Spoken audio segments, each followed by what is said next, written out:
एक गांव में रघु नाम का एक ईमानदार और मेहनती किसान रहता था। वह दिन रात खेतों में काम करता, लेकिन फिर भी उसकी फसल अच्छी नहीं होती थी। कभी सूखा पड़ता तो कभी बेमौसम बारिश उसकी मेहनत पर पानी फेर देती।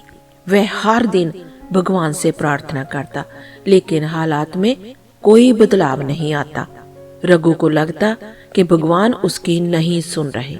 गांव के दूसरे किसान भी अपनी समस्याओं के लिए भगवान को ही दोष देते थे। धीरे धीरे उसके मन में ये सवाल उठने लगा, क्या सच में भगवान है? अगर है तो मेरी मदद क्यों नहीं कर रहे? एक दिन दुखी होकर उसने फैसला किया कि अब वह भगवान से सीधा सवाल पूछेगा।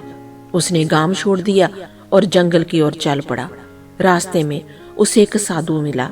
साधु ने पूछा, बेटा कहाँ जा रहे हो? रामलाल बोला, मैं भगवान को ढूंढने जा रहा हूँ। मैं उनसे पूछूंगा कि मेरी इतनी मेहनत के बावजूद मेरी फसल अच्छी क्यों नहीं होती।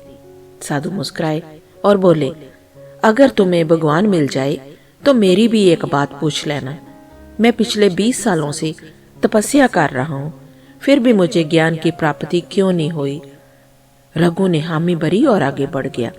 कुछ दूर चलने के बाद उसे एक व्यापारी मिला जो बहुत ही परेशान था।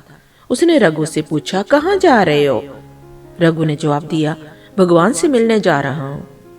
व्यापारी ने कहा, अगर मिले तो मेरी भी एक समस्या पूछ लेना। मैं बहुत अमीर हूँ, लेकिन फिर भी खुश नहीं हूँ। मैं जानना चाहता हूँ कि असली खुशी क्या है। रघु ने उसकी बात भी मान ली और आगे बढ़ गया। फिर एक नदी किनारे उसे एक विशाल पेड़ मिला, लेकिन पेड़ बहुत कमजोर लग रहा था।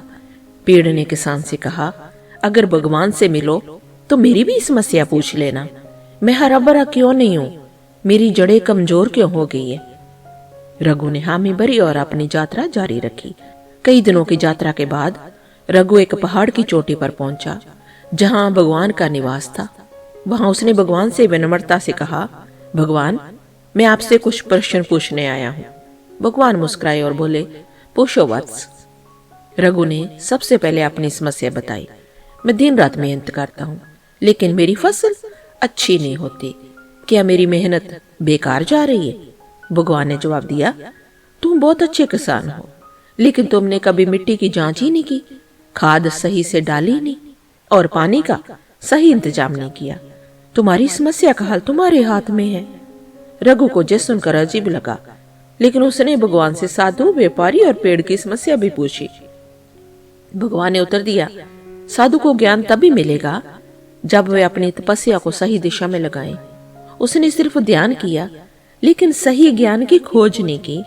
व्यापारी के पास धन है, लेकिन उसने उसे बांटा नहीं। खुशी दूसरों की मदद करने में है। जब वह अपनी संपत्ति से किसी जरूरतमंद की मदद करेगा, तभी उसे असली खुशी मिलेगी। पेड़ की जड़ों के नीचे एक छुपा हुआ खजाना है, जिसकी वजह से उसकी जड़ें कमजोर हो रही है। अगर वह खजाना निकाल दिया जाए तो उसकी जड़ें मजबूत हो जाएगी। रघु वापस गांव लौटा। उसने सबसे पहले अपनी मिट्टी की जांच करवाई, सही बीज और खाद डाले और सिंचाई का सही इंतजाम किया। कुछ महीनों में उसकी फसल लहरा उठी। साधु ने अपनी तपस्या के साथ सही ज्ञान की खोज शुरू की और उसे आत्मज्ञान प्राप्त हुआ। व्यापारी ने अपने धन का एक हिस्सा जरूरतमंदों में बांट दिया, जिससे उसे असली खुशी का एहसास हुआ। और पेड़ की जड़ों से जब खजाना निकाल लिया गया तो वह फिर से हरा भरा हो गया। रघु को अब समझ में आ गया कि भगवान किसी जादू की छड़ी से समस्याओं का हल नहीं देते। उन्होंने हमें बुद्धि और मेहनत करने की शक्ति दी है। असली हल हमारे अंदर ही छुपा हुआ है। इस कहानी से हमें ये भी सीख मिलती है कि समस्याओं का समाधान हमेशा हमारे आसपास होता है। हमें अपनी सोच बदलनी होगी, सही दिशा में मेहनत करनी होगी और धैर्य रखना होगा, तभी हमारी समस्या हल होगी। हर समस्या का हल अपने भीतर खोजो, क्योंकि दोस्तों भगवान ने हमें सोचने, समझने और मेहनत करने की शक्ति दी है।